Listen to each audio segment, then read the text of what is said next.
สัมสัมวิสะเทภะพระสัมสัมวิสะเตภะพระสัมสัมวิสะเทภะ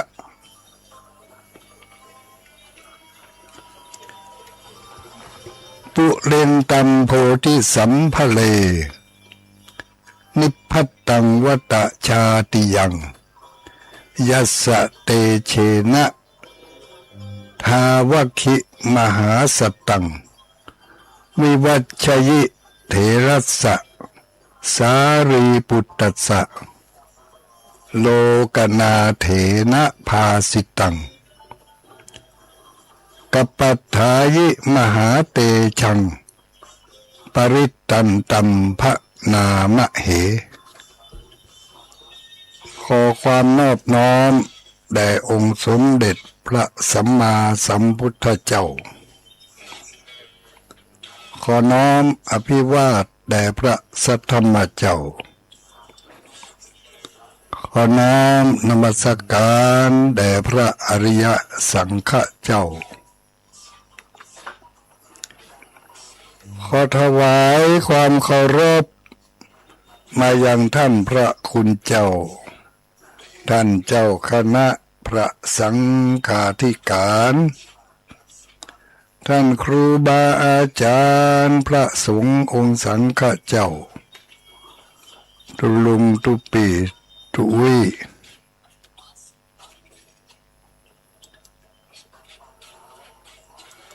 เจริญสุขเจริญพรอรุณสวัสดิ์ญาติโยมสาธุชนพุทธบริษัททั้งหลายผู้มีบุญทุกคนทุกท่านที่เปิดเครื่องรับฟังอยู่ในเวลานี้ เจ้าวันนี้ตรงกับเจ้าของวันพฤหัสบดีพฤหัสบดีวันนี้วันที่25เดือนมิถุนายนพุทธศักราช2569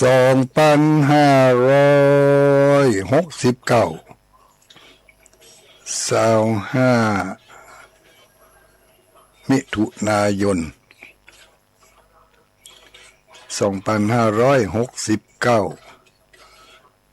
เดือนนี้ก็ย่างเข้าเดือน10มาแล้วเดือน10ที่1เดือน10ครั้งที่1เดือน10ออก11ค่ำพร่ำว่าเป็นวันศุกร์วันนี้วันศุกร์นะญาติโยมทั้งหลายสุมาเตะวันพฤหัสกะใจอย่างนั้นที่วันนึกถึงวันศุกร์นี่นะคือใจมันไปกึดปุ๊วันศุกร์นี่ตุเจ้าใหม่เป็นบวชเมื่อวันที่26เดือนพฤษภาจะมาค่อยครบวันที่26มิถุนาได้เดือนหนึ่งแล้วเพิ่งก็จะลาสิกขาอีกกันเนาะหามื้อหาวันได้วันที่26เพื่อไปก็มาสวดมาเพ่ออกก้อยว่าวันศุกร์อีกว่าวันพฤหัสเนี่ยวันนี้นะวันพัดคนเมียงเขาว่าวันพัดนะเนาะวันพัดพัด5พัด8ในวันนี้เป็นวัน11ค่ำเดือน10ออก11ค่ำถามว่าวันดีกับวันบดีถ้าไปต้านกันเข้าในวันดีดีและอาจจะในวันนี้ก็หากเป็นวันดี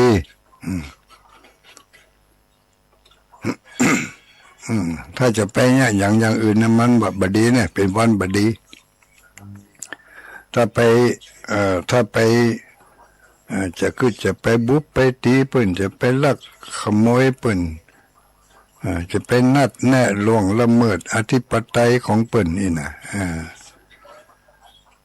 คือใจวางแผนไว้จะไปจุเปิ่นจะไปหลอกลวงเปิ่นนี่คือใจวันนี้โอ้จะไปฉลองกันสักหน่อยกินเหล้าเมายาเอาเต็มที่เนี่ยไปเสาะยาบ้ายาม่ามาเสพมาขาย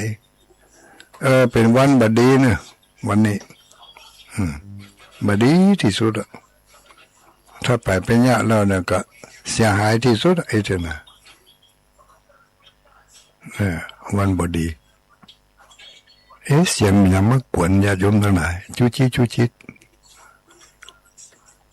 สุมาแล้วเนี่ยก็ว่ามันมีอย่างวิท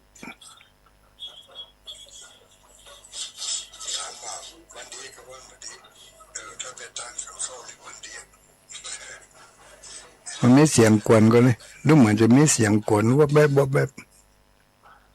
เดี๋ยวฟังไปตัวเสียงมันกวนไปตัวมันม่วนนะขอสมาได้เนี่ยจะขอฟังพอทำสถานีแล้วอันนี้มันกวนเดี๋ยวฟังพอตรงนี้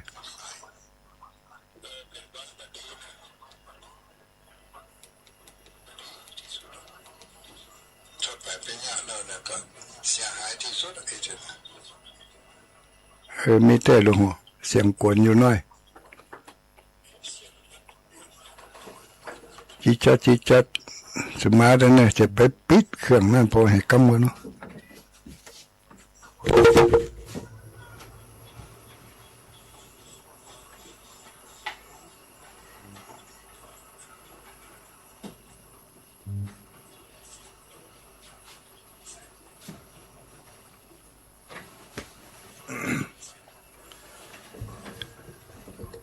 มันอยู่จัดไก่นะพุ่นน่ะจะเป็น2-3 เมตรพุ่นน่ะถ้าจะหายพร้อมกันเนาะเจียจอด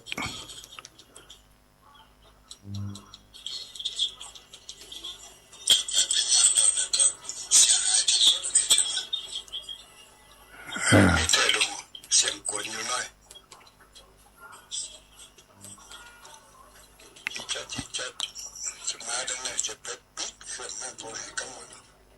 ถ้าจะหายกันเนาะถ้ามันหายไปแล้วก็ว่ากันต่อไป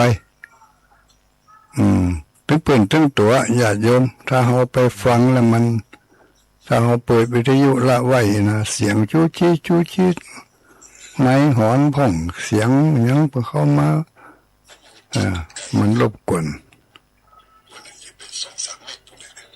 ถ้าจะดักกะนี่เนาะถ้าจะหายป้องกันเนาะดักละอันนี้ก็เปิดอย่างนี้เลยนี่ละไปนี่เอามาเปิดกันแบบนี้นะแต่คนเดียวกูงกอย่างกับผีบ้างเนี่ยมันถูกเก่าฟังอันนี้ฟังหมู่ถ้าจะบักกว่านั้นเนาะตะกี้ได้ขึ้นต้นกระถาตัวลุงเนี่ยแจกกระถาที่แจกถึงวันเนาะมันเป็นของดีญาติโยมทั้งหลายของดีนี่นะมันใจยัง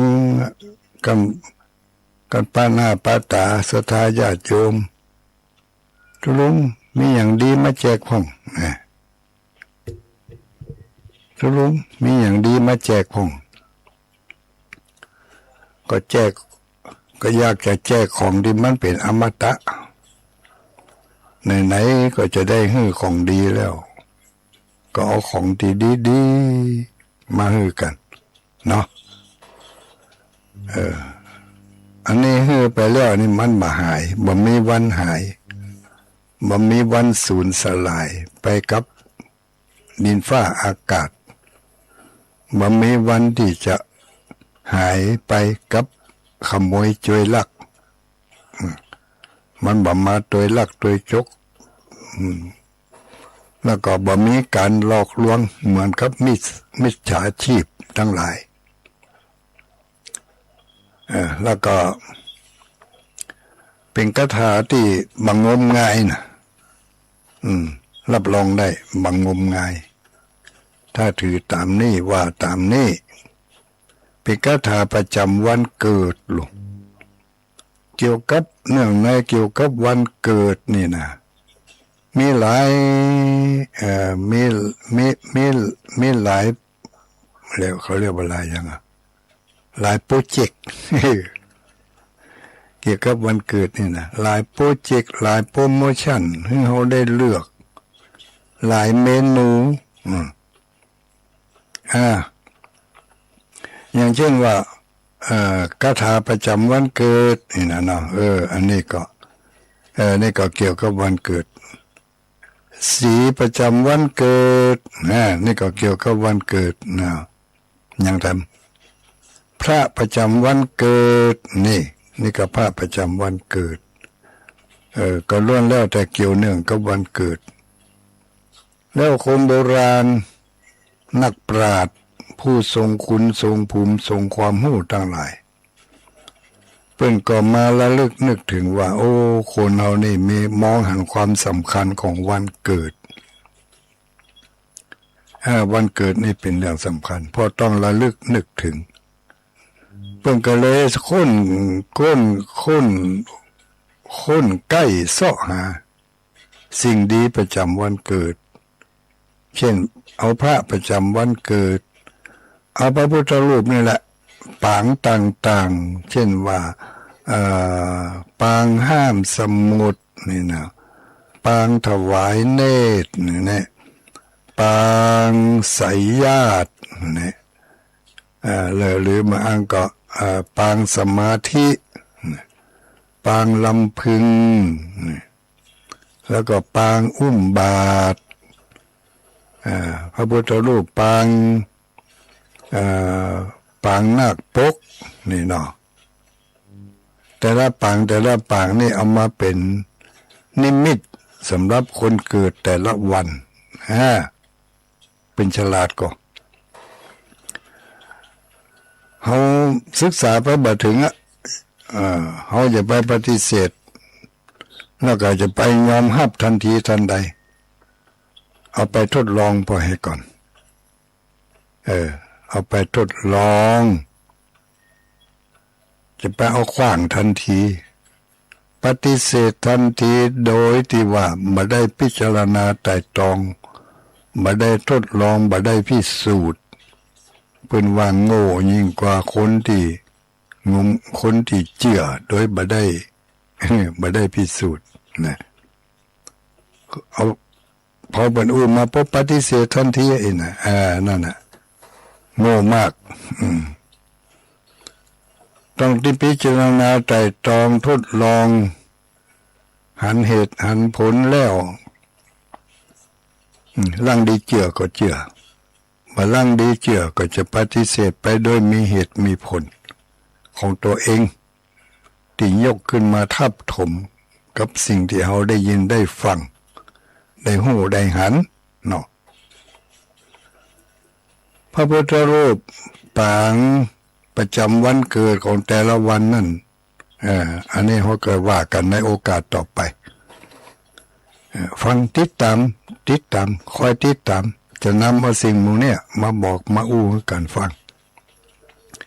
แล้วก็แทรกแซงไปด้วยคำอธิบายบางสิ่งบางอย่างเล็กๆน้อยๆตามภูมิความรู้ตามสติปัญญาที่เคยได้ยินได้ฟังได้อ่านได้หันผ่านหูผ่านตาผ่านสมองมาก็เอามาก้อนไก่แจกให้กับผู้ที่ต้องการของดีจากพระของดีจากของดีจากตุเจ้าเมื่อได้ของดีแล้วอาจจะเกิดศรัทธาก็ว่าได้นี่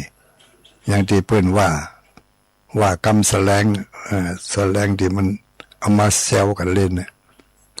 ศรัทธาสัทไทยพระไม่ให้อะไรกูก็ไม่ศรัทธา เขาว่ากันนะจะจำเอาก็ได้ตามใจมาจำมันต้องติดหูอยู่แล้วเนาะศรัทธาสัทไทยพระไม่ให้อะไรกูไม่ศรัทธาพระนักจัดรายการสถานีวิทยุแล้วก็พระสงฆ์องค์สังฆเจ้าที่ญาติโยมทั้งหลายไปปะไปหันติวัดติวาทุกตัวนั่นเนอะเปิ่นฮื้อนะเปิ่นให้เนาะพระที่เขาเคารพนับถือเปิ่นให้อย่างน้อยๆก็ฮื้อตัวอย่างฮื้อหันเข้าวัดไปแล้วไปหันอันยัง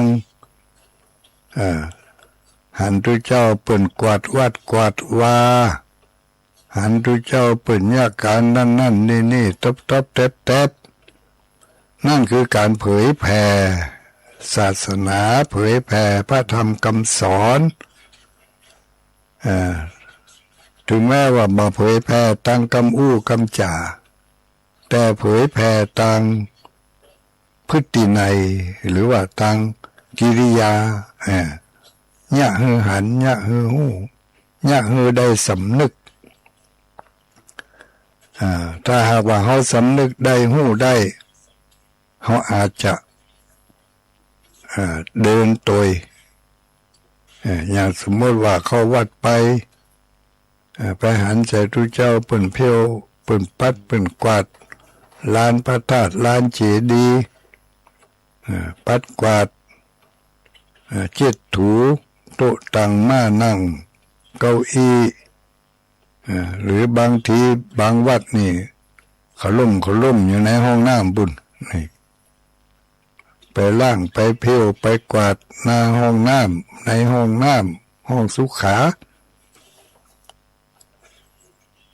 ก็ไม่ก็ขอกับของดีทุกปีทุกหน้าทุกลุงขอของดีจิมล้ออันกำลังยังอยู่กวาดลานเจดีย์เนี่ยอันขอสุมาเถอะกับผมก็ดีข้าเจ้าก็ดีขอแบ่งบุญหน่อยเถอะขอแบ่งบุญกวาดแตนเป็นอันเอาไม้กวาดมาแล้วข้าพเจ้าจะขอกวาดแตนต่อยอดบุญของท่านพระคุณเจ้าเนอจริงอยู่เขาไม่ได้ตั้งหน้าตั้งตาไปจะไปกวาดให้มันเสี่ยงมัดแต่เขาก็ขอต่อยอดที่เปิ่นได้ยะมาอันขอสมมาเถอะข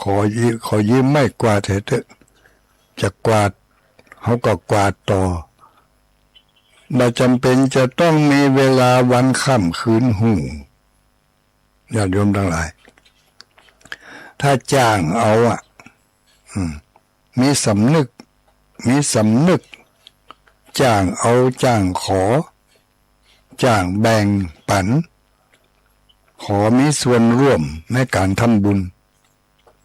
เนี่ยบางคนนี่หันเปิ่นกวาดเปิ่นเพี้ยวเข้าวัดไปละ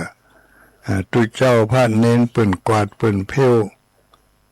พอเอามือต้องแอวพอเฉยบ่มีส่วนบ่มีแก่จิตแก่ใจบ่มีความสำนึกได้เลยว่าเขาไปขอต่อบุญเปิ่นสักน้อยจะได้ก็หาเปิ่นกวาดห้องน้ำเขาไปขอเพี้ยวห้องน้ำกวาดห้องน้ำเป็นกวาดที่ไหนเขาไปขอยืมเขาไปขอต่อยอดของเปิ้นมีเวลา10 วินาที20 วินาทีก็ได้บุญไปหั่นแล้วหรออันนี้คือการกึดได้เนาะกึดได้ขอต่อยอดบุญของเปิ้นไม่จำเป็นจะต้องไปนั่งกวาดท่านเป็นชั่วโมงอันนั้นมันเป็นหน้าที่ของเปิ้นที่เปิ้นจะยะถ้าบ่แล้วเปิ้นก็ต่อยอดเขาก็ไปธุระที่อื่นต่อไปแถมเขาก็ได้บุญไปหั่นไม่เป็นภาพประทับตาประทับใจ อันนี้คือ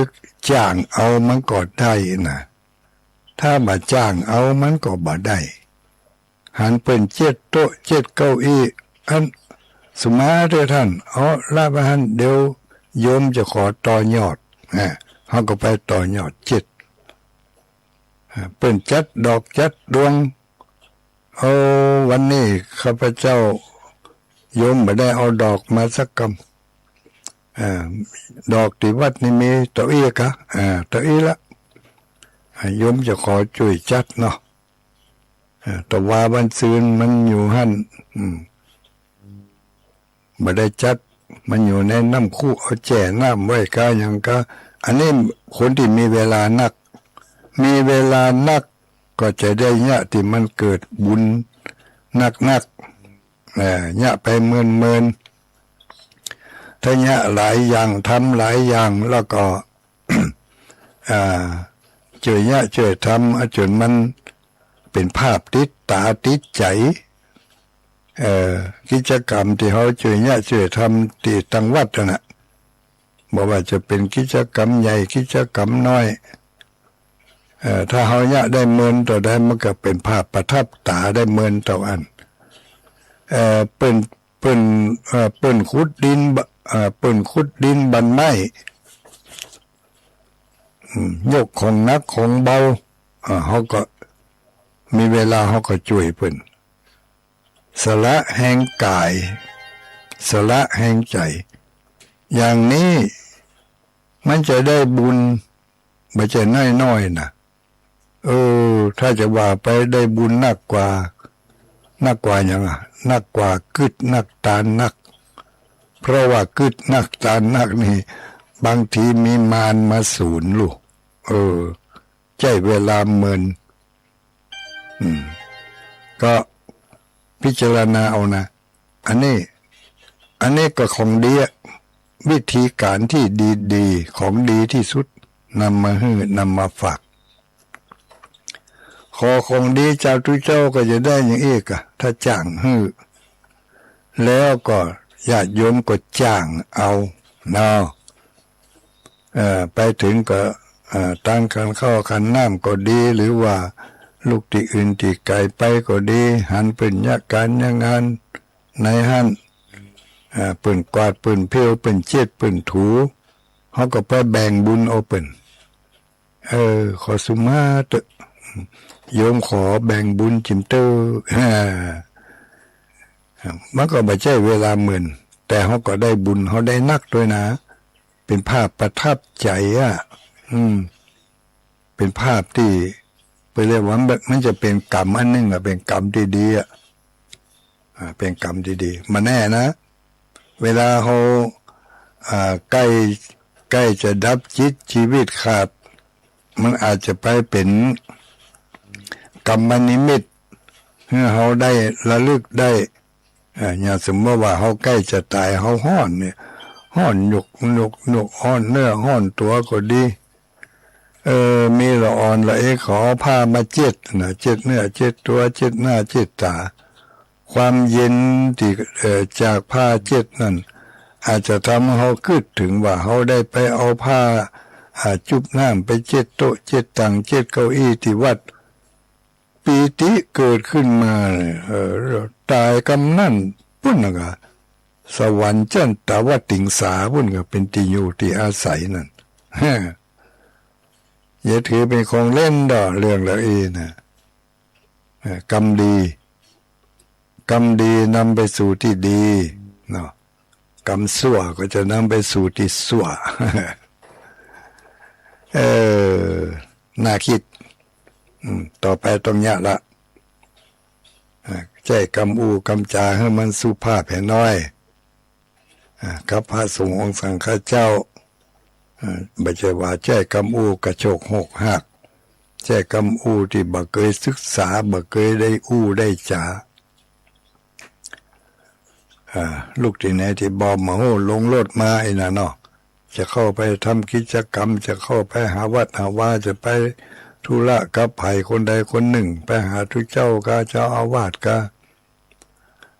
ลงรถมาหันทุกเจ้าตู้เจ้าอาวาสอยู่ก็ มันสั้นไปหน่อยนะมันอย่างกับสามเดียวกันนี่หรอมันไปใจจะได้ถึงแม้ว่าทุกเจ้าพระเนนเป็นจะมีอายุวาสาน้อยกว่ามีวัยที่น้อยกว่าหนุ่มกว่าน้อยกว่าอ่อนกว่าเป็นพระเป็นสามเณรเป็นพระเนี่ยบางทีเขาเอาอายุมาตัดสินบางทีก็เอาชาติบุตรหรือว่าชาติพันธุ์มาตัดสินอันนั้นตัวหนุ่มตัวน้อยการศึกษาน้อยอยู่เฮานี่ปริญญาเฮานี่เป็นเจ้าหน้าที่เฮานี่เป็นมันอย่างเอาตำแหน่งหน้าที่มาข่มแสดงออกทางพฤติกรรม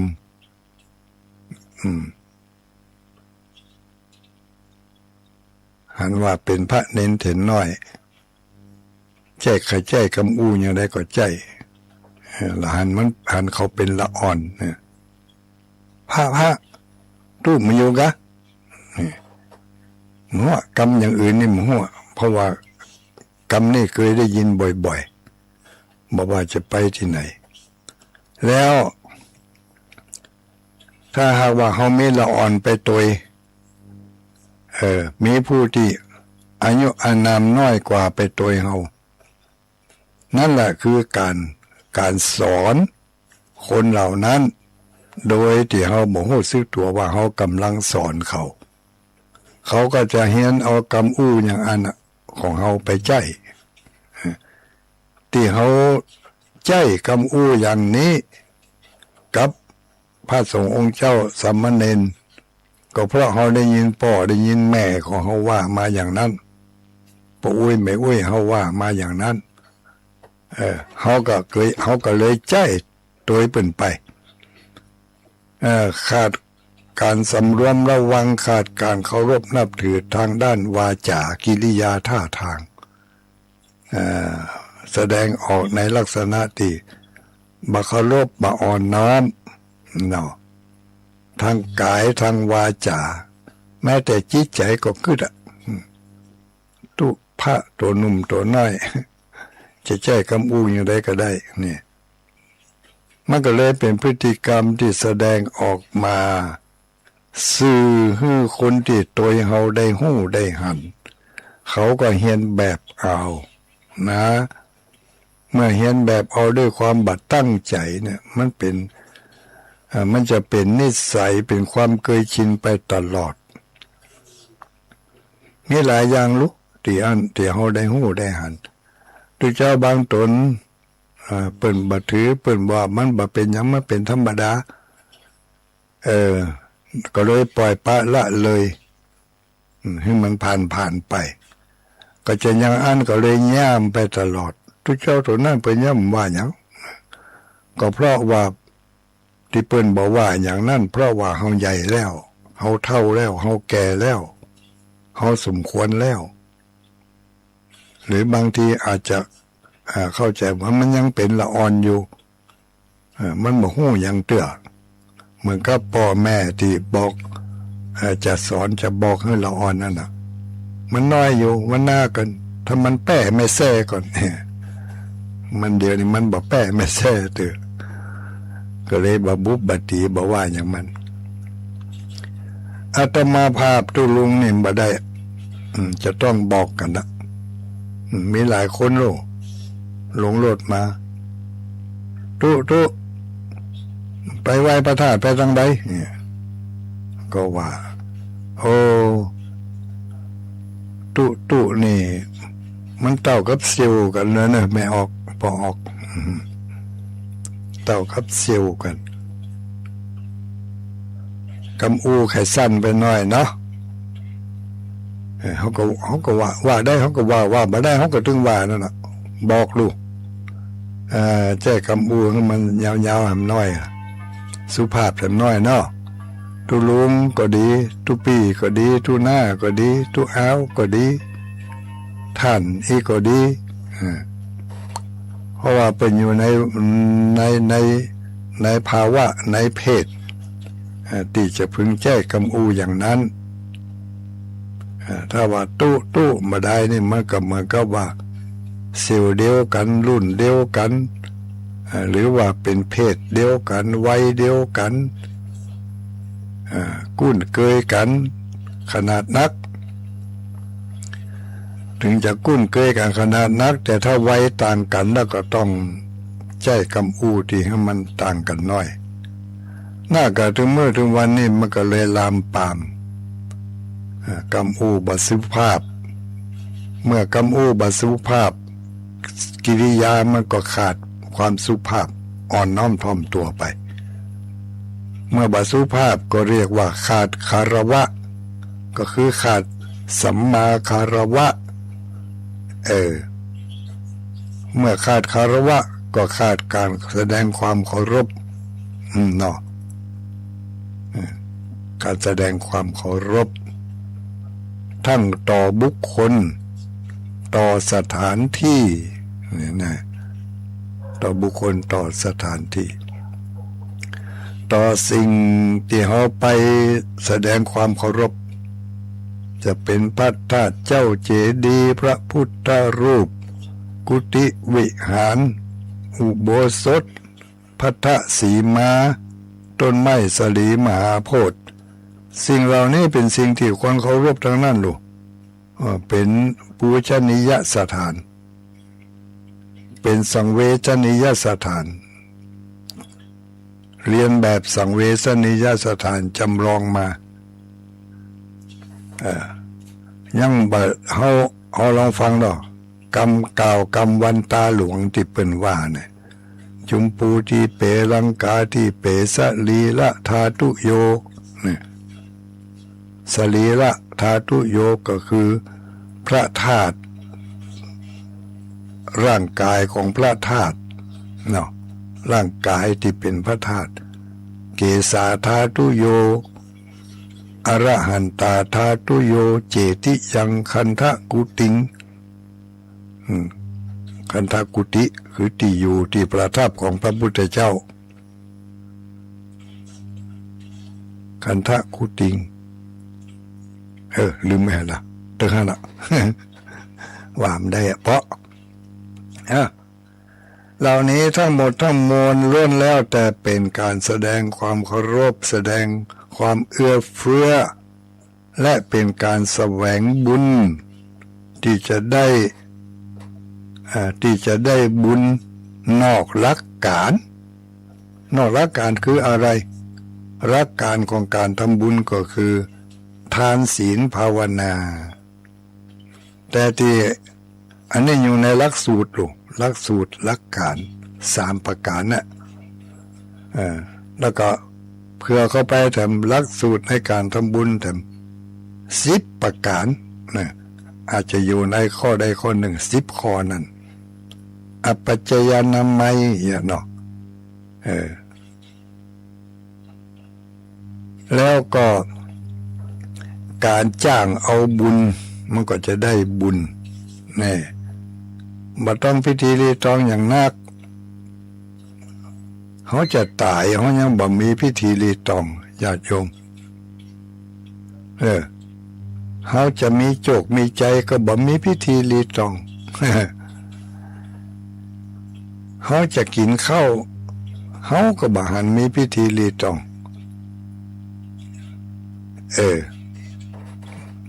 อันนี้เวลาปกตินะที่เขาเนี่ย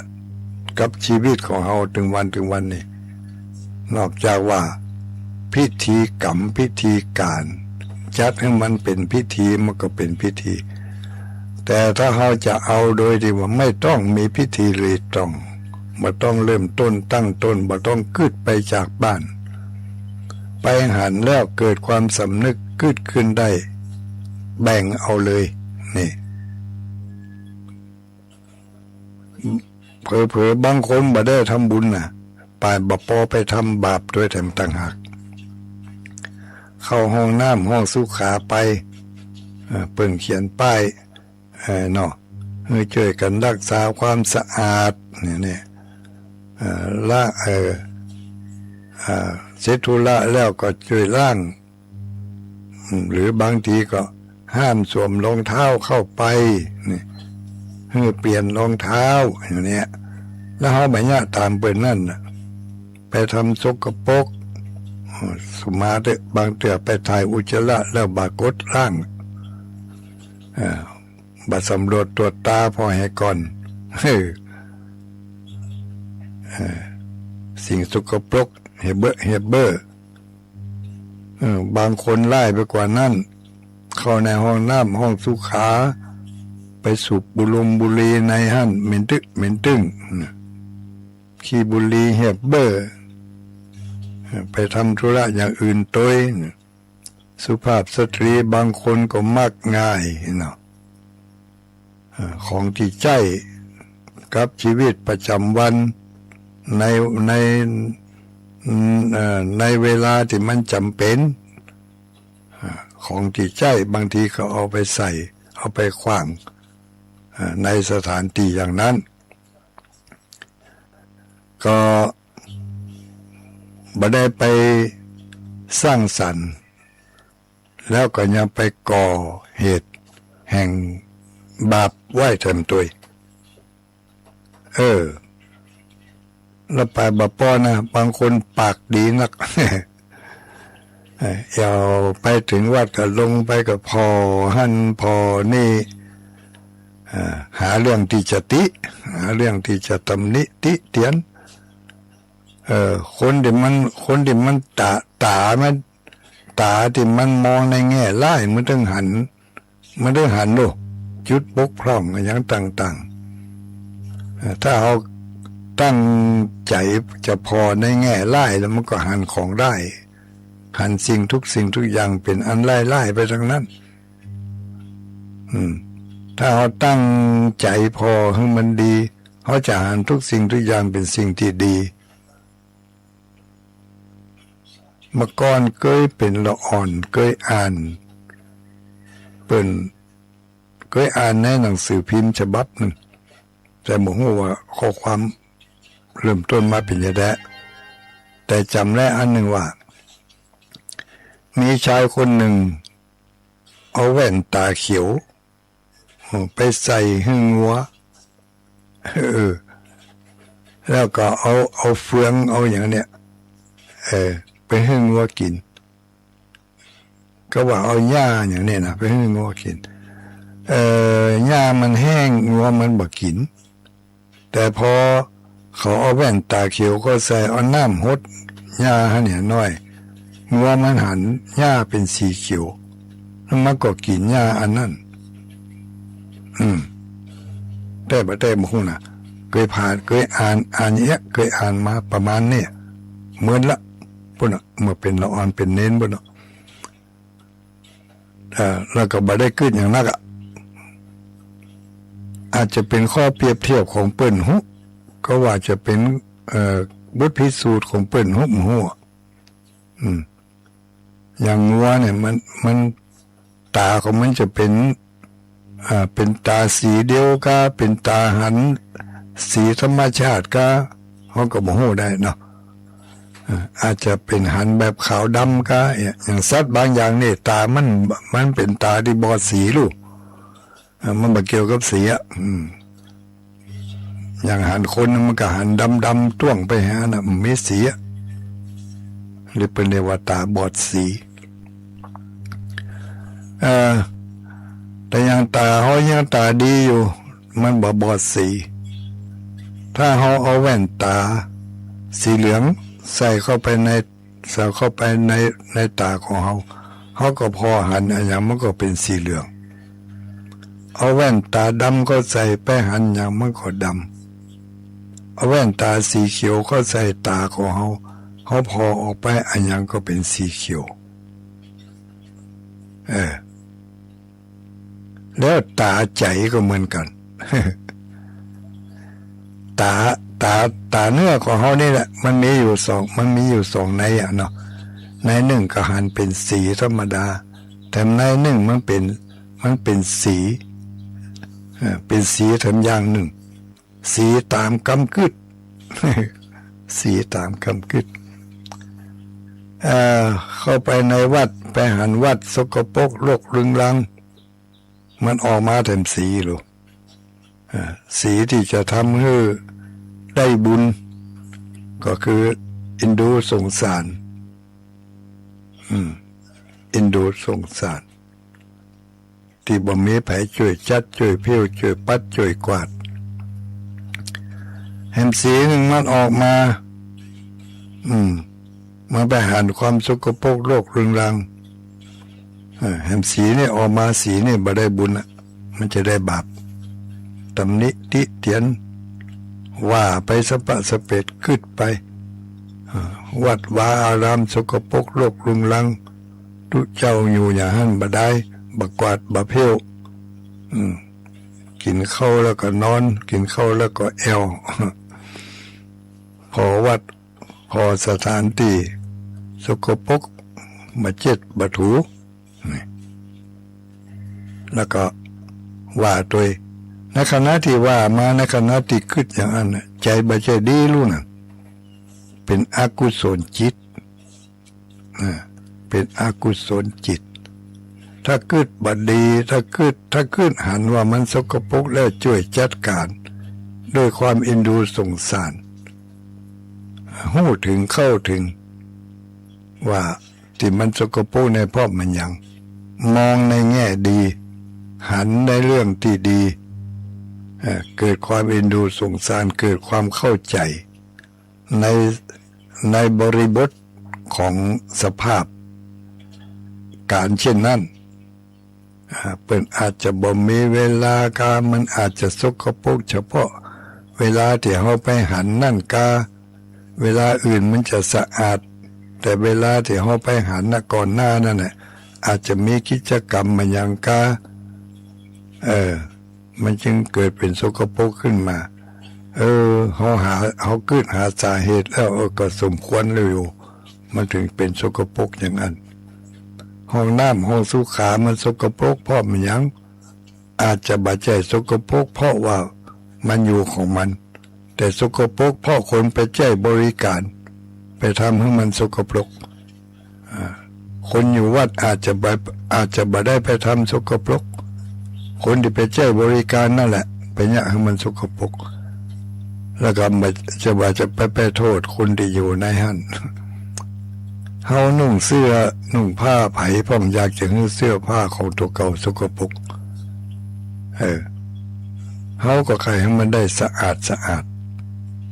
แต่ในเมื่อมันบ่ได้มันจำเป็นก็ต้องจำเป็นนะเนาะเอาไปเอามาอันนี้มันเล่าขวัญภายใน เล่าขวัญขยายออกมากันเนี่ยบอกว่าจะฮื้อของดีเนาะเริ่มต้นจะฮื้อของดีแก่ผู้ที่ต้องการสิ่งที่ดีจะฮื้อบุญแก่ผู้ที่ต้องการใครได้บุญก็เลยลามปามไปถึงฮื้อบุญในลักษณะนี้อันนี้ก็เป็นการฮื้อบุญนะไม่ใช่จมนะเอามาอู้มาฟังเป็นอย่างบ่ได้ว่าแนวทางนี้ถ้าคิดอย่างอี้จะได้บุญถ้าคิดอย่างอี้จะได้บาปเอาง่ายๆนี่แหละเอาไปเลิกนานเข้าใจมีเวลาปฏิบัติได้น้อยวิชาการเยอะเอาวิชาการน้อยๆภาคปฏิบัติใกล้ๆตัวทำได้ทุกวันทำได้ทุกที่ถ้าหากว่าเขาสำนึกได้กึดได้เนี่ยได้มีใจที่จะเนี่ยมีใจที่จะทำมันทำได้ที่ก่อนมาหลังที่เขาไม่ได้ทำเขาอาจจะกึดไม่ได้ในเมื่อกระตุกกันอย่างนี้แล้วต่อไปก็ลองกึดใจได้กึดใจได้ก็ลองไปเนี่ยพอมันจะเกิดเป็นภาพประทับตาประทับใจมันจะเป็นกรรมเนาะมันเป็นกรรมเป็นอะไรอย่างเป็นกรรมมันอย่างกรรมจวนเจียนก็กรรมมันอาจจะไปแสดงออกเวลาเขาใกล้จะตายเขานึกภาพได้ ในเมื่อเหตุการณ์นั่นมันเกิดขึ้นกับเฮาในขณะที่เฮาใกล้จะดับจิตมันจะเป็นกรรมที่เป็นกรรมที่ดีนะนำเขาไปสู่สุขติได้เพราะมันเกิดปิติเกิดความอิ่มอกอิ่มใจที่เขาได้ทำอย่างที่ท่านอาจารย์บรรยงพระครูอภิวัตว่าตะเกียไม่อุ้ยนั่นน่ะที่เพิ่นไปร่วมทำบุญที่ดอยนางแก้วตั้งแต่เริ่มแรกเดิมทีเราดูก็ใจได้อยู่ตลอดก็ไม่ใช่ว่ามีกับไม่อุ้ยคนนั้นไม่อุ้ยคนอื่นๆก็เหมือนกันตลอดจนถึงหมู่เฮาตั้งหลายแต่ว่าเฮาคิดได้แต่เฮาบ่ได้ไปต่อยอดบ่มีโอกาสที่จะได้ไปทำเป็นครั้งที่สองที่สามบางทีโอกาสมีแต่บ่ใครไปเนี่ยอย่างถึงมื้อถึงวันนี้ที่ม่อนภาษีสองเมืองนั่นพอกล้องวงจรปิดแล้วก็บางคนก็ไปแล้วก็ยังมีโอกาสมีเวลาได้ไปกวาดไปเพี้ยวไปทำความสะอาดเช็ดถูบริเวณพระธาตุบริเวณศาลาอันนั้นมันไม่ใช่วัดหรอกมันมีผู้คนเฝ้าพอคอยดูแล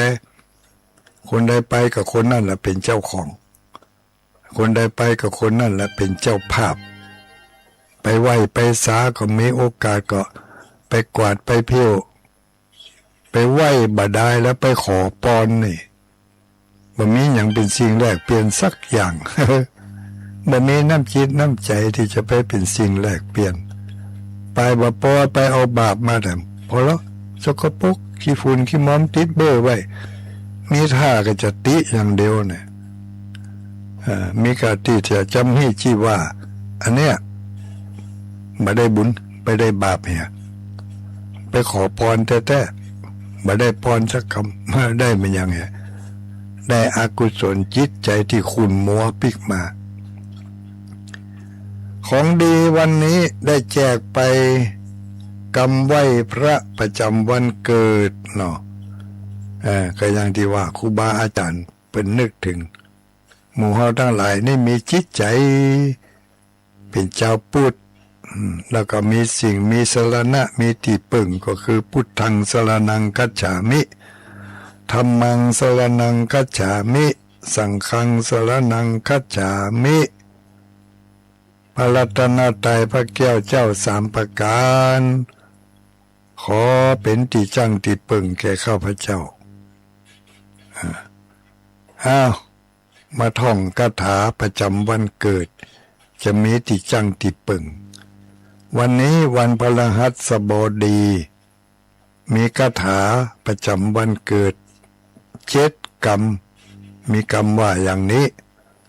พระสัมวิสะเทพะพระสัมวิสะเทพะพอสำเภาสระอะสอเสือแม่หันอากาศมอม้าสอเสือแม่หันอากาศมอม้ามี2 กรรมหนูแล้วก็วอแหวนสระอิสอเสือสระอะแล้วก็สระเอทอทหารอ่านว่าเทและพระสัมวิสะเทพะอันนี้เป็นคาถาประจำวันเกิดของคนที่เกิดวันนี้คือวันพฤหัสบดีวันก่อนนั้นได้แจกไปก่อนวันพฤหัสบดีก็มีวันพุธนะวันพุธนี่มีอยู่สองเวอร์ชัน วันพุธเมื่อวันกับวันพุธเมื่อคืนเนาะวันพุธเมื่อวันกับวันพุธเมื่อคืนวันพุธเมื่อวันได้ไปพ่องแล้วแต่วันพุธเมื่อคืนนี่นักแกอยู่ยังไม่ทันได้เถอะนี่ก็มาเอาวันพุธเมื่อคืนเนี่ยกำเนาะวันพุธเมื่อคืนนี่วันพฤหัสบดีได้ไปละวันพุธเมื่อคืน วันพูดเมื่อวันเหรอวันพูดเมื่อวันว่าปิสัมละโลปุสัตพุทธอันนี้วันพูดเมื่อวันปิสัมละโลปุสัตพุทธวันคืดวันคืดวันพูดเมื่อวันพูดเมื่อคืนวันพูดเมื่อคืนคนเกิดวันพูดเมื่อคืนว่าข้าพุทธปันทูธรรมวะข้าพุทธปันทูธรรมวะคะนี่วันพูดเมื่อคืนคือว่า12จบไว้โอกาสต่อไปเนี่ยความจริงก็ตุลุงก็ออกทุกเจ้าบางเจ้าก็บ่ได้พดมาถึงเฮาบางเจ้าก็พดมาถึงเฮาหมู่อยู่ที่เครือข่ายไกลๆเนาะเชียงใหม่ลำพูนลำปางแป่น่านนี่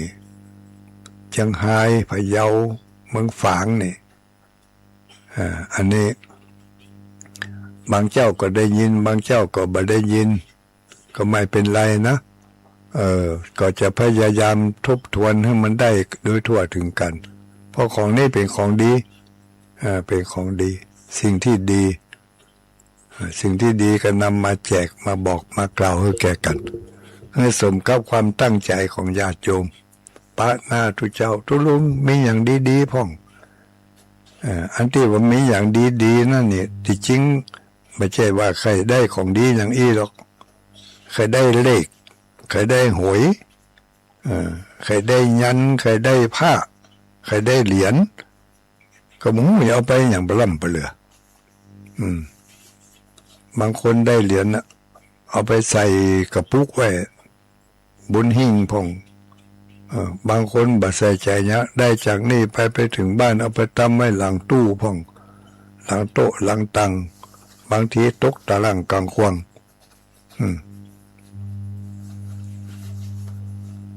ดีใจเมื่อได้นั่นท่านนะเผื่อไปถึงแล้วเอาใจบะจ่างใจบะจ่างแสดงความเคารพนับถือก็เลยก็ได้ก็เหมือนกับบ่ได้แต่ถ้าของดีที่อย่างตุลุงที่ตุลุงอัตมาภาพกำลังให้เวลานี่ได้ไปแล้วนี่ถ้าท่องได้แล้วมันก็ดีนะแต่ถ้าท่องบ่ได้ก็ต้องท่องให้มันได้วันนี้วันพฤหัสบดีของดีประจำวันนี้ก็คือเป็นคาถาพระสัมวิสะเทพะท่องไปทิกพระสัมวิสะเทพะ7 กรรมประจำวันเกิดของคนที่เกิดวันพฤหัสบดีได้แล้วบ่ลืมเป็นของดีประจำตัวเนญาติโยมทั้งหลายทุลุงได้ใจเวลามาใกล้จะถึงเวลาที่เราทั้งหลายจะได้รับทราบข่าวคราวตามกรมประชาสัมพันธ์เนาะเหลือเวลา2 นาทีเดี๋ยวนี้6:57ประชาสัมพันธ์ข่าวคราวเกี่ยวกับการสร้างบุญสร้างกุศลอันนี้ผ่านไปทางศรัทธาญาติโยมที่อยู่ฝั่งตะวันตกเนี่ยพี่น้องทางเมืองฝางเนาะทางเมืองฝางมาเดี๋ยวนี้ทางกลุ่มชมรมผู้ปฏิบัติธรรมกำลังรณรงค์กันประชาสัมพันธ์เชิญชวนเป็นเจ้าภาพสร้างเจดีย์ไม่ใช่สร้างไปซ่อมแซมหรือว่าไปเพิ่มเติมเจดีย์องค์ที่มีอยู่แล้วดียิ่งขึ้นนั่นก็คือเจดีย์บนวัดปางปอยของบ้านปางปอยนะบ้านปางปอยตำบลแม่คะอำเภอฝางมีคุณโยมแม่จงดีเชื่อคันธาเป็นสะพานบุญรับบริจาคจากผู้ที่มีจิตศรัทธาจะเป็นเจ้าภาพลิ้นกีก็ดี เจ้าภาพปูนก็ดีอย่างก็ดีเนาะติดต่อแต่แม่ที่แม่จงดีเชื่อกันท่าเป็นประชาสัมพันธ์กันประเดี๋ยวนี้ดินกี่ก้อนละ3 บาทมาถึงเวลานี้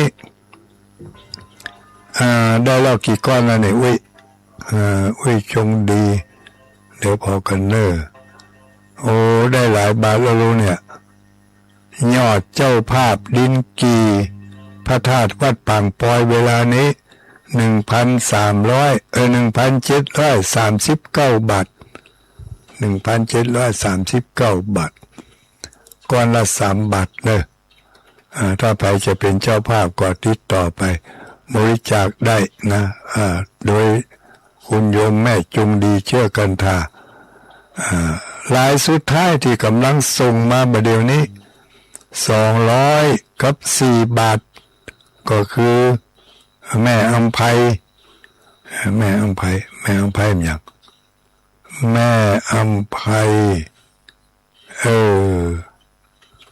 จำไม่ได้ละวันที่12 กรกฎาคมปะกันที่ห้วยงูในหรือว่าวัดโสภณารามสำหรับวันนี้เวลานี้โอกาสนี้ก็ขอนำรายการนี้จากญาติโยมทั้งหลายไปก่อนเนอะก่อยปบก่อยปะกันใหม่ในโอกาสต่อไปขอความสุขความเจริญจงมีแก่ท่านทุกคนอายุวันโนสุขังปลัง